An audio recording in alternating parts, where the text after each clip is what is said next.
Hello aspirants, welcome back to Anthropology Concepts in 15 minutes series. So friends, imagine a society where you can't even spell your father's name, or imagine a society where your aunt assumes more significant role in your life than your own father and mother. So seems unusual, right? So these are nothing but some of the important patterns of kinship that are practiced by society. So friends, today let us dive into one of the important and most funny topic in anthropology, that is kinship behavior. So friends, myself Dr. Suresh Guramkunda, and I am the faculty of anthropology at SRIRAM's IAS. So as I have told you, so friends, let us learn about the concept of kinship behavior in today's discussion. So before we proceed towards the concept of kinship behavior, let us try to understand what kinship is all about first. So in simple manner to say what is kinship means, so if we try to understand from the societal perspective, so as we have already understood that what is society, so society basically it is nothing but society is a union of various social groups and social institutions. So in a society, there would be different social groups like caste, religion, and other groups, etc. And social institutions like marriage, family, kinship, economic organization, so political organization. So all of these are nothing but certain social institutions. So amongst that, family is one such social group which consists of group of relatives generally known as kins. So the group of relatives within living in a family are known as kins. So the type of relationship or the relationship that exists between different kins or members of a family, that is basically nothing but kinship. So I hope you have got the thing clearly. So kinship is nothing but it's a relationship that exists between different members of the family. So that is kinship. So once you understand this concept, now let us try to understand the concept of kinship behavior in a systematic fashion. So in our society, so there are different usages of kinship or different behavior that that is being exhibited in the society. So what is kinship behavior or kinship usage? So just try to observe here. In a family, the behavior between particular relative to other relatives is not same in all the societies. So let's say, for example, the relationship between grandfather and the grandchildren may not be similar from one society to another society. So like that, and a particular relative will exhibit a particular or peculiar relation with other members. So such a peculiar relation or a particular behavioral pattern exhibited by a relative towards other relative in the family is nothing but kinship behavior. That means how we are reacting to others. So that is basically nothing but kinship behavior. So in anthropology, we have different types of kinship usages or kinship behavioral patterns. So in simple manner to just enumerate them, so they are nothing but one practice is nothing but avoidance, and exact opposite to this practice of avoidance we will have joking relationship, and then Avunculate is one another kinship behavior. Then we have amitate, it's another type of kinship behavior. Couvade as well as teknonymy. So these are nothing but different kinship usages or kinship behaviors that we can see in the society. So let us try to understand them in a systematic fashion with examples and case studies. So that would be our major quest. So try to understand and try to just look at this image. Let's begin with the practice of avoidance. So what you can see in this particular picture, can you see that a woman is wrapping around wrapping a cloth around her face and covering her face in front of men? So can you see this? So this you might have observed generally when a daughter-in-law wraps a cloth in front of her father-in-law, or usually like the mother-in-laws might wrap their clothes in front of their son-in-laws, like that. So you might have saw this kind of practice. So what is avoidance? So just look here. So avoidance is nothing but it's a type of kinship behavior in which an individual relative maintains a fair distance with respect to other relatives. So that is basically nothing but the avoidance. So as the name says, avoidance means In another way, how we can say, it is nothing but it's a prescribed minimization of contact between two relatives, usually they who belongs to two opposite sexes. So usually those who belongs to different genders, they will practice such kind of thing. Like usually you just recollect thing that daughter-in-law will exhibit a kind of avoidance with father-in-law, or like son-in-law will exhibit a kind of avoidance with mother-in-law. In certain societies you can see such kind of practices. So some of the examples if you see, so in most of the societies generally, as we were discussing, so father-in-law and daughter-in-law avoidance is practiced. So that is one common way. Okay, and then if you see a traditional tribal example, so there is the avoidance practice in mighty tribes. So mighty tribes of Northeast India. So there, to be noxious in avoidance, mighty daughter-in-law puts her wrapping cloth. That wrapping cloth is known as inapi. So this inapi will be wrapped on her head when she meets her father-in-law or husband's elder brothers. So this is a practice. So this is one example for avoidance practice. So wrapping a cloth when they meet the other gender persons. So that is one thing. So this is one example of the avoidance practice. So if you see other examples or other such case studies, so there are some case studies, like we can see some of the case studies from the Vedda tribes of Sri Lanka. So there is a tribe called as Vedda tribe. So amongst the Vedda tribes, so there is such kind of practice. So this kind of case study has been given and studied by James Fraser. So James Fraser is one of the evolutionists. So James Fraser has explained brother-sister avoidance. So among the Vedda tribes. So in Vedda tribes and Trobriand Islanders, so amongst both of them, there is a practice of brother and sister avoidance. That means brother and sister will never come in front of each other. So such kind of practice is there. So why it is practiced? It's a precautionary measure against the sexual intimacy, as it would amount to incest. So it is a very well understood concept that incest means a practice of avoidance of sexual intimacy between the close relatives. So as there could be the familiarity between the brother and sister may lead to incest practice, so there they will follow such kind of avoidance practice. So who are they? So Trobriand Islanders and the Vedda tribes, a Ceylonese tribe or Sri Lankan tribe. So if you just look from the perspective of the Veddas, there is a tradition of avoidance between brother and sister. So why? So as I have explained, to avoid the intimacy and familiarity between them. So this is one thing. And then even brother and sister, they should neither live under one roof, nor they should take food together, and no kind of intimacy or familiarity can even develop among themselves. That means once they have born, so then they have to live apart, and they should not live within the single house, or they should not be allowed to live under common roof also. So that is one another important thing that you can see in this Vedda tribe. So this is the level of practice avoidance that they will use there. So then among Trobriand Islanders, so look at this interesting and fascinating thing that, listen to this carefully and look at carefully. So among Trobriand Islanders, if a brother happened to see his sister being oofed by a man, or she making love with him, so all three of them, sister and the person involved in that act, as well as the brother, so all three of them will have to commit suicide. So that's the level of avoidance that they will practice. So this is observed by Trobriand Islanders. So this is one such kind of kinship behavior. So next, if you see the next practice, so we have joking relation. So joking relation is another kinship usage or another kinship behavior. So in fact, to say this kinship behavior is just opposite to the avoidance practice.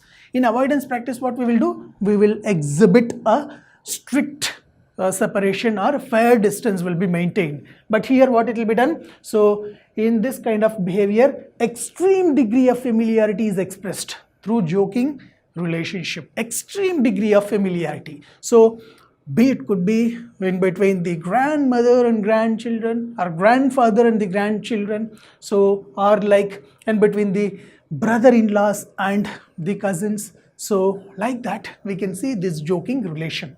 So in general parlance of North India, so we can just say it as like Jija Sali kind of relationship. So there you can see like Jija and Sali, so they can crack jokes among themselves, so like that. So here you can see it's generally joking relationship exists between man and his wife's younger sisters, or between a woman and her brother's younger brothers. So this is very common thing, isn't it? Can you able to recollect?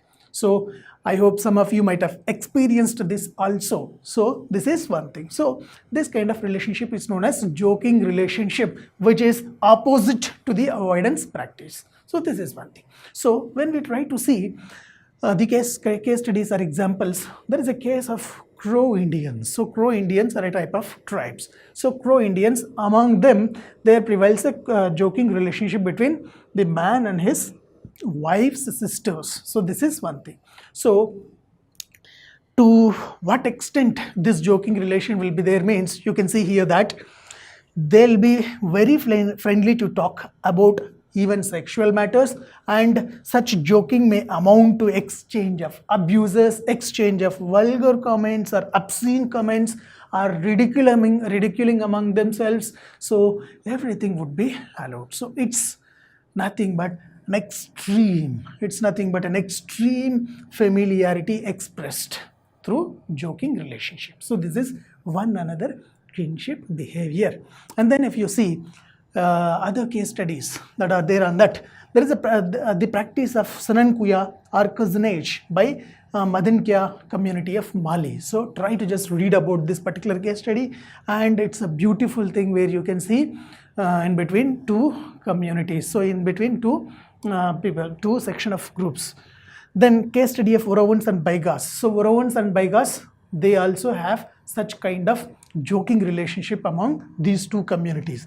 And the Chamar case study. So try to serve these case studies in the internet with respect to the joking relationship and learn more about these things. So then just look at the practice of Avunculate. So this is another joking relationship, another kinship behavior.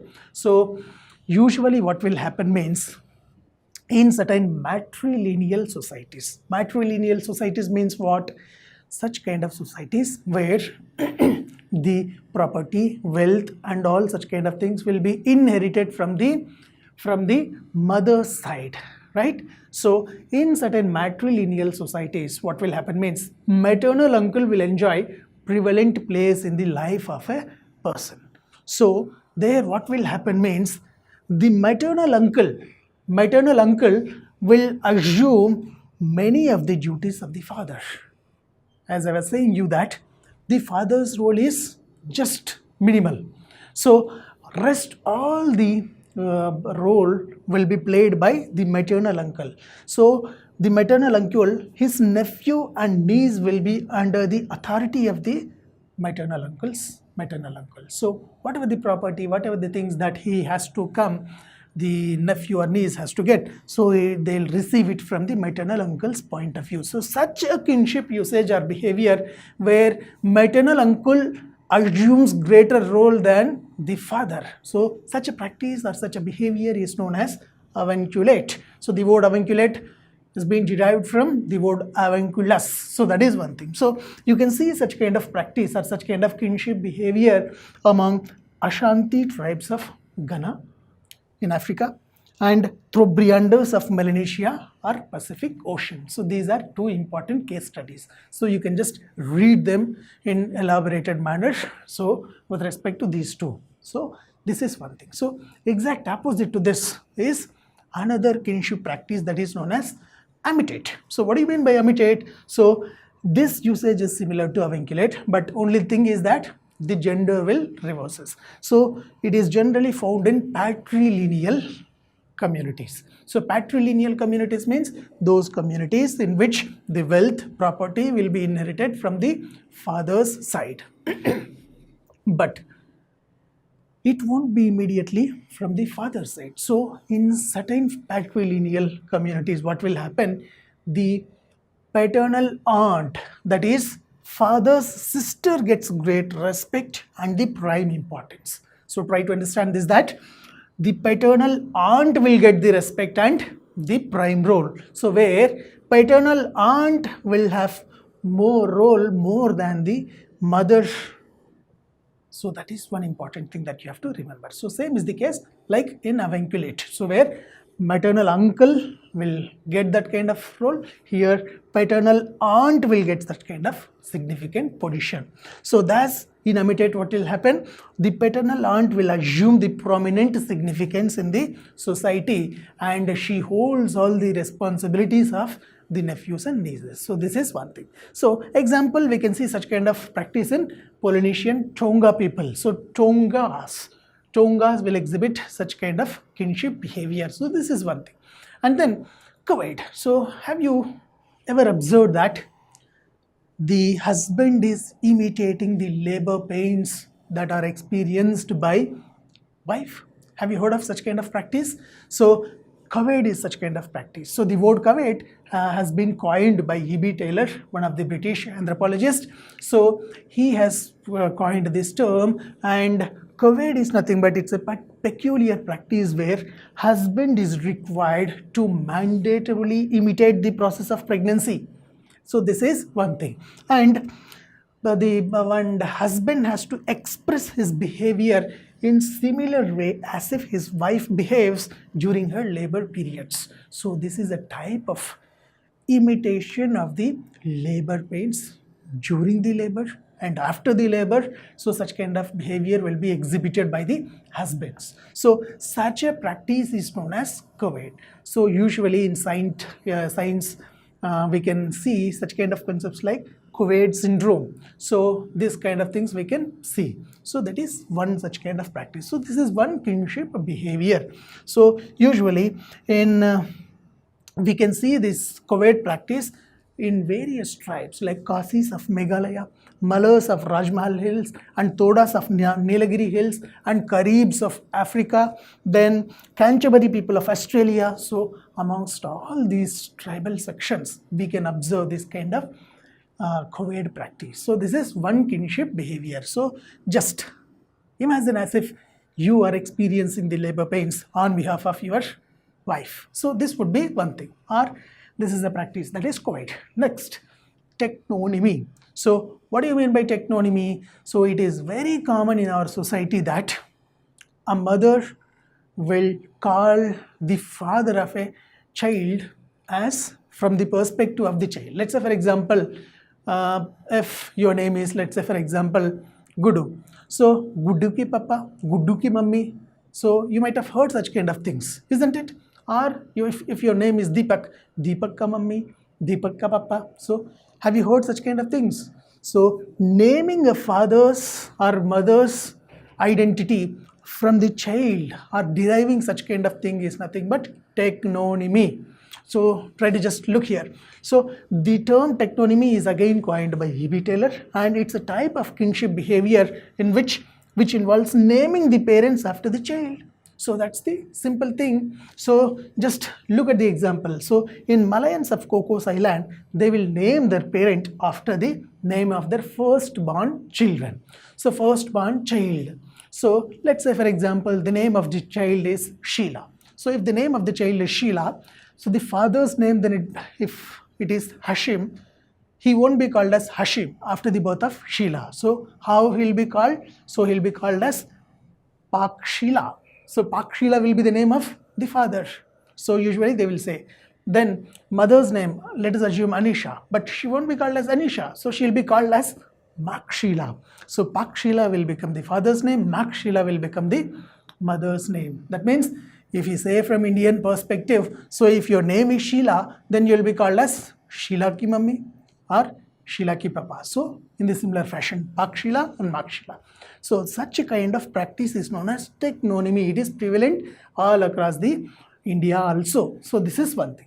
So in many rural societies also it is quite common. It is quite common in orthodoxy practices that a mother will not express the father's name directly. Rather she will address his husband's name as the father of her child. So let's say, for example, as I have said, these are some of the examples. Already we have got the examples. So this is also been practiced in Kasis of Meghalaya. So this is one thing. So that's these are nothing but some of the important kinship behaviors or usages that are practiced in the societies. So friends, in general manner to say, kinship is not a theoretical or academic concept. Rather, it is a practically living tradition, practically existing and living tradition that you can observe in your society.